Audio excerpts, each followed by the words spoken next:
like I've said, a lot of these topics are going to be things that I say over and over again, but I'm just saying them over and over again to get them instilled in your mind in the right way, okay?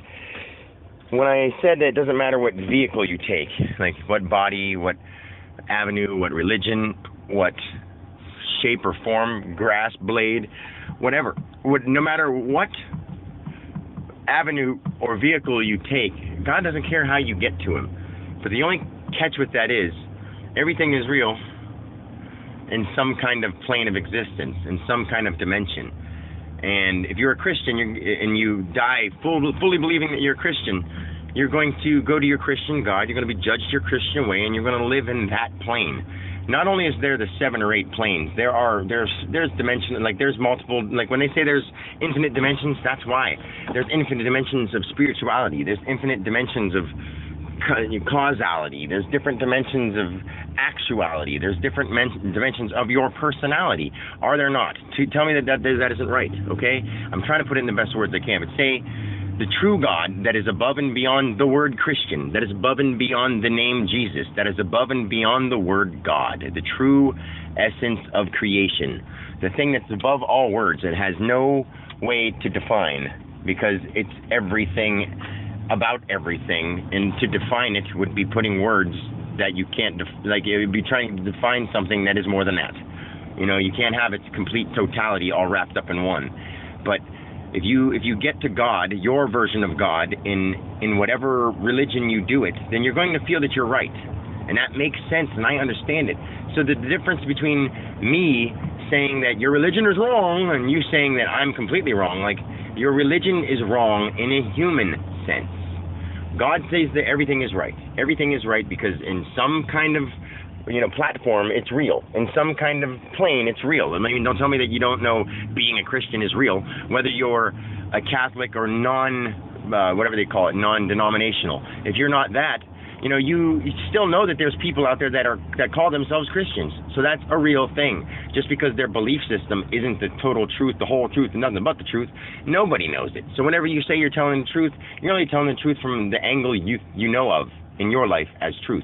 Because there really is no such thing as truth. There's divine truth, and I'm trying to tell it to you now, and whatever, but it's hard to really prove it. I mean, how can you prove it? I mean, if you don't hear it in what I'm saying, then you'll never get it.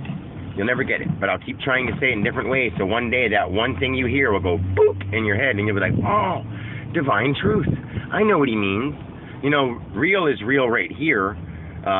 Real is also real in another plane, but then there's another plane where that real turns totally crazy and has every possibility happening to it all at once. All in the same second, always happening, all the time, with all things.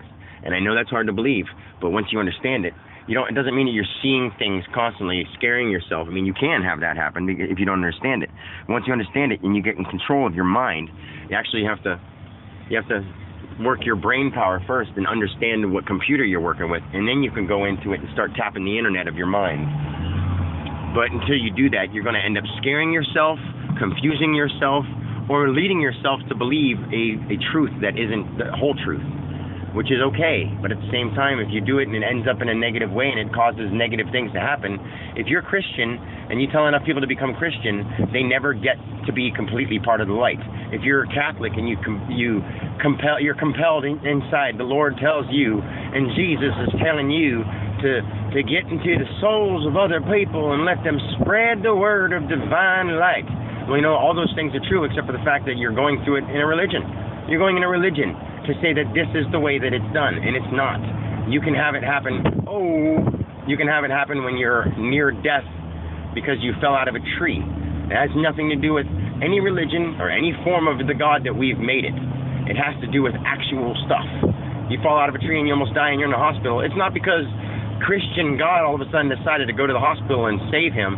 It's because it's all happening in a way that nobody understands except for me. And for me to understand it and say that and have people hear it, they're going to be like, oh, he just thinks he's all that. I don't, people. I don't think I'm all that. I just know what I'm talking about. I feel what I'm talking about. I am what I'm talking about. You are what I'm talking about. And we're all just here.